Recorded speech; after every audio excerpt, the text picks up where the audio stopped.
ये दबंगपना भी होगा।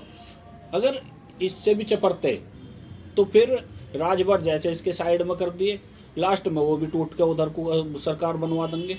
ये अब अगर कोई रोक रहा है इसके सरकार को तो वो सिर्फ एक तरफ महागठबंधन रोक रहा है, प्लस एक चीज और होगी। महागठबंधन किसका? महागठबंधन जो मेसराम जी काम कर रहे हैं ना जिस चीज पे, हाँ। जो मेसराम जी ने बोल दिया कि भाई महागठबंधन विशाल गठबंधन सिर्फ यही भाजपा को रोक सकता है। सपा बसपा का क्या इसके बता रहे अलावा, थे? सपा बसपा का क्या बता रहे थे? सपा बसपा के लिए मैं ये बता रहा था कि बसपा भी मुसलमान को उतारेगी उस प्रत्याशी पे, उस सीट पर सपा भी मुसलमान को उतारेगी, और अदर पार्टी जो हैं जैसा कांग्रेस जैसी पार्टी वो भी मुसलमानों को उतारेंगे। ये अब मुझे बताइए अखिलेश जीत कहाँ रहा? जो ये सबला समीकरण में ना सबला सिस्टम, अब भाजपा को लाने वाले कौन है? यही तो पार्टी है। हमने बिल्कुल मान लिया, मगर देखो एक पीस पार्टी आई थी बड़ी लहराती थी आपके सामने, आपने उसको गला घोट दिया, खत्म कर दिया उसको। दूसरी मुस्लिम लीग आई थी लहराती हुई, क्यों जी तुमने ऐसा क्यों ना खत्म करा? शिवसेना सुनो, एक मिनट मेरी बात मेरा कहना एक मिनट, आप पहले मेरे कहने का मतलब ये है, आपने शिवसेना क्यों नहीं खत्म करी? आपने आरएसएस क्यों नहीं खत्म करी? आपने जो 20 महकमे चल रहे हैं सब खत्म नहीं करी। हाँ आप इसी के पीछे क्यों पड़ रहे हो? इसी के कैसे खत्म? एक मिनट मेरी बात हाँ का जवाब बिल्कुल दो पहले। बिल्कुल सही बात है। ये सारी पार्टी खड़ी तो कोई तलाशा नहीं हो रही। हाँ जी, वैसे अगर आ रहा है तो तुम्हें बहुत बड़ी परेशानी है कि यही बीजेपी को लेकर आ रहा है, यही बीजेपी का दलाल है। पहले मैं ये पूछना चाह रहा हूँ, मुझे बात आप सही इस है। बात का जवाब दो जी कि ये नया लौंडा आया ये चंद्रशेखर, बिल्कुल मायावती की फूफी का लौंडा, क्यों बेची क्या काट रहा जी तुम्हें? अब आ जाती है तुम्हारी जनशक्ति मुक्ति पार्टी, समझ लेना मेरी बात को एकदम। क्यों जी तुम्हें क्या एलर्जी है इससे? मुसलमान की वोट चाहिए, मुसलमान की पार्टी नहीं चाहिए तुम्हें, क्यों?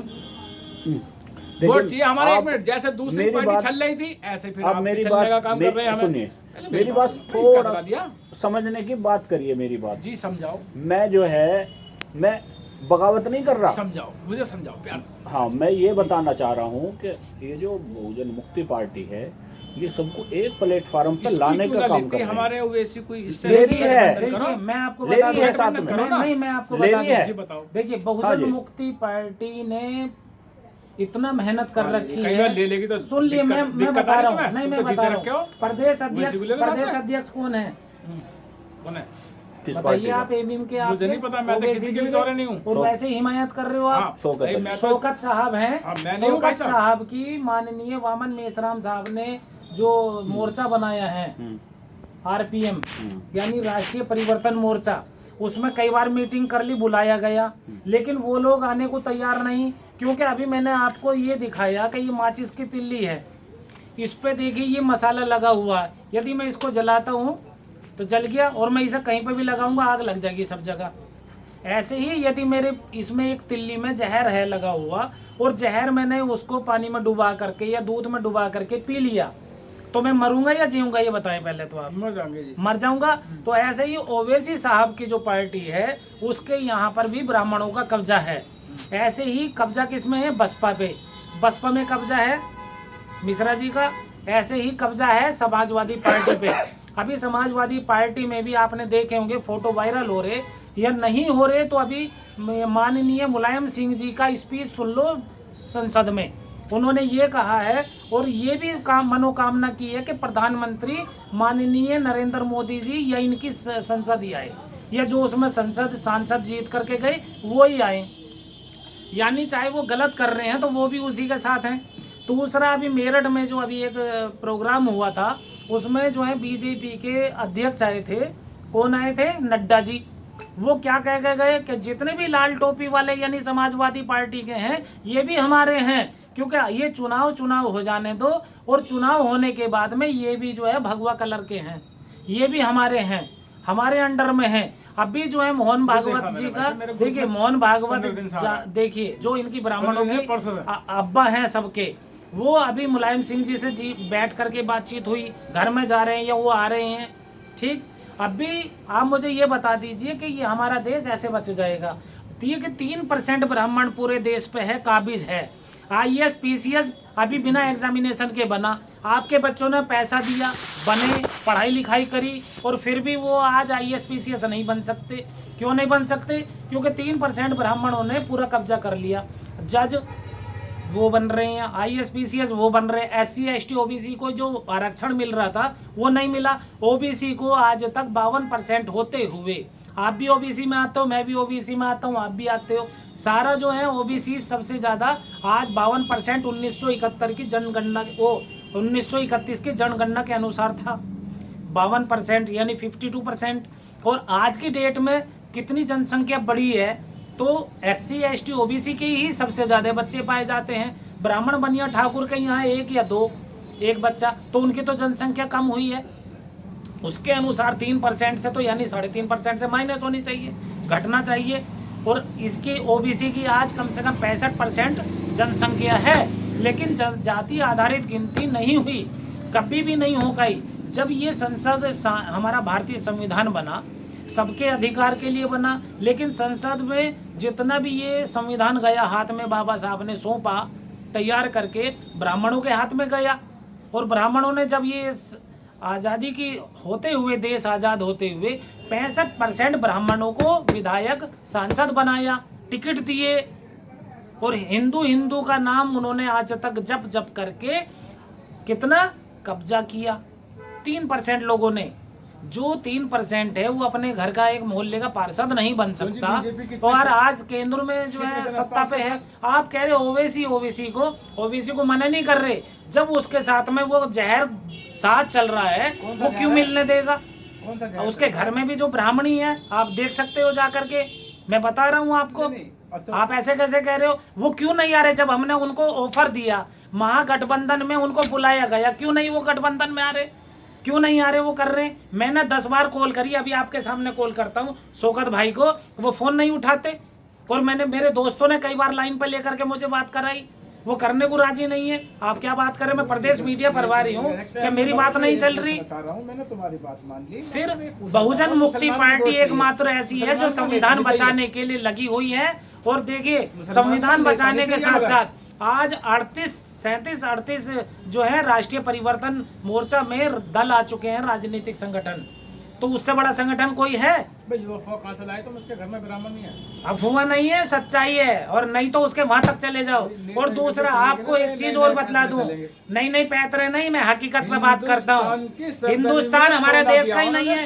यदि जो हिंदुस्तान कह रहा है नवाब भाई, तो वो देखिए, वो हिंदुस्तान कहने वाला RSS का काम कर रहा है। क्या कर रहा है?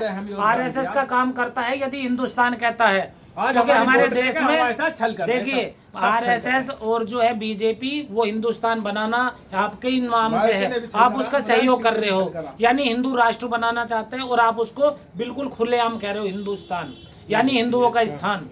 जबकि भारतीय संविधान में बिल्कुल सीधा लिखा हुआ है, India that is Bharat. India में रहने वाले इंडियन कहलाते हैं, ना कोई जाति है, ना धर्म है, ना मजहब है। भारत में भारतीय कहलाते हैं, ना कोई जाति है, ना धर्म है। तो हमारे संविधान में भी नहीं है। भारतीय संविधान जो है समता, समानता, न्याय, बंधुता और स्वतंत्रता पर आधारित है। ऐसे ही इस्लाम मजहब है, इस्लाम मजहब भी है, इसी पे आधारित है। और देखिए, और भी संगठन है, और भी राजनीतिक संगठन है या और धर्म है, लेकिन सब राजू भाई हमारे बच के नहीं है वो जय जयकारे करने। हमारा भी नारा निकलवाओ। नारा निकला हुआ है, जय मूल निवासी। आप भी मूल निवासी हो, मैं भी मूल निवासी हूँ। और 85% की जनसंख्या सबसे भारी होती है, और 85% मूल निवासी है, SC ST OBC माइनॉरिटीज। और उसके ऊपर हमारा नारा है, और उसी के लिए हमारा फोकस है एक जगह एक संगठन करने का। और आप उसमें अपना सहयोग कराइए, हमारा सहयोग कराइए। और देखिए, इससे बड़ा आज तक किसी ने कोई सहयोग नहीं किया, ना कोई कर रहा है बहुजन मुक्ति पार्टी के अलावा। और यदि ऐसे बट करके रह जाओगे, सपा एक केवल छलावा है, RSS का, BJP का मोहरा है, और कुछ नहीं है। देखिए, बाबरी मस्जिद शहीद करने में इन लोगों का सबसे बड़ा हाथ रहा, क्योंकि इन्होंने जो है हमारे OBC समाज को ऊपर गोलियां चलवाई। ठीक, क्यों चलवाई? तो उसको जो हिंदू एक जगह नारा ये और लगा रहे थे लोग, 3% मनुवादी, और उन्होंने मंदिर बनाने के लिए वो लेके चले थे रथ यात्रा। सबको अधिकार है अपनी बात रखने का इस संविधान में, तो उनके ऊपर गोलियां क्यों चलवाई? वैसे बहुत सारे रास्ते थे रोकने के, लेकिन जब 11 आदमी मरवा दिए, या और मरवा दिए 20 आदमी, तो सब SC ST OBC माइनॉरिटीज को जोश में लाया। और वो बीजेपी को उन्हें सहारा दिया उसने, तो ये बीजेपी की पिठ लग्गू है। अभी मुजफ्फरनगर कांड हुआ, मुस्लिम सबसे ज्यादा बच्चा मारा है, जन बच्चा कोल्हू पिलवा दिया उन लोगों का, उनके घर बेघर कर दिए, लोगों को उजाड़ दिया गया। तो ये किसके राज में हुआ?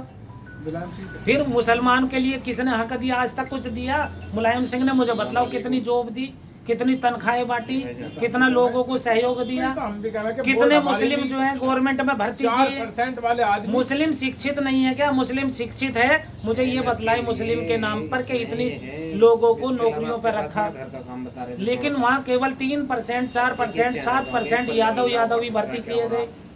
अभी ऐसी मायावती की पार्टी चल रही थी, उन्होंने जो है कुछ एससी को थोड़ा सा लालच दिया, लेकिन उसने कभी भी राखी बंधवाई किस एससी से बंधवाई? मुझे ये बतला दिया जाए। किस एससी समाज के घर में, एसटी के समाज में घरों में जाकर के उसने गरीब बहनों की शादियां करवाई, कितने गरीब बच्चों परिवार को सहारा दिया? ये सब दिखावा इन लोगों का। उन्होंने केवल हाथी लगवाए और आज बतलाओ सब बलुवादियों का वहां भी कब्जा हो गया। जितना पैसा लूटा मुस्लिम समाज से, ओबीसी समाज से टिकट के नाम पर लूटा है, वो पैसा कहाँ चला गया? ये तो हमने रात कहा जी। फिर वो कहाँ चला गया? मुझे ये मतलब जरा साहब। अखिलेश साहब ये कह रहे थे, तो इसीलिए मेरा मानना है, देखिए तो वो हाथी सरकार तुड़वा कुछ देंगे। नहीं, मुस्लिमों को बहकावा है और मैंने केवल। कहा आप हाथी तो और क्या कुछ तुड़वा नहीं दें, है। उसकी पूंछ का बाल भी ना उखड़ा, ऐसे खड़े हैं। जी। सरकार आ गई, 5 साल पूर्ण बहुमत से आई थी, हमने कहा जी हमारी सरकार आएगी तो हम हाथी तुड़वा देंगे, पूंछ का बाल भी नहीं उखड़ा। झूठे और मक्कार। सुनो, आज हमारी सरकार आएगी तो 18% मुस्लिमों को रिजर्वेशन देंगे। इसमें कोई झूठे और मक्कार वोट ले ली तो भाई सरकारी टंकी पे मेरे गांव के दलित लग रहे हैं। यादव हर दिन के देखो, यादव ब्राह्मण के दिन भाई साहब, मैं तो ये 4% कह रहा वोट तो हूँ, हमने भी दी थी, सरकार देखिए, तो हमने बनवाई, हमें- बिना हमारी वोटों के बन जाएगी क्या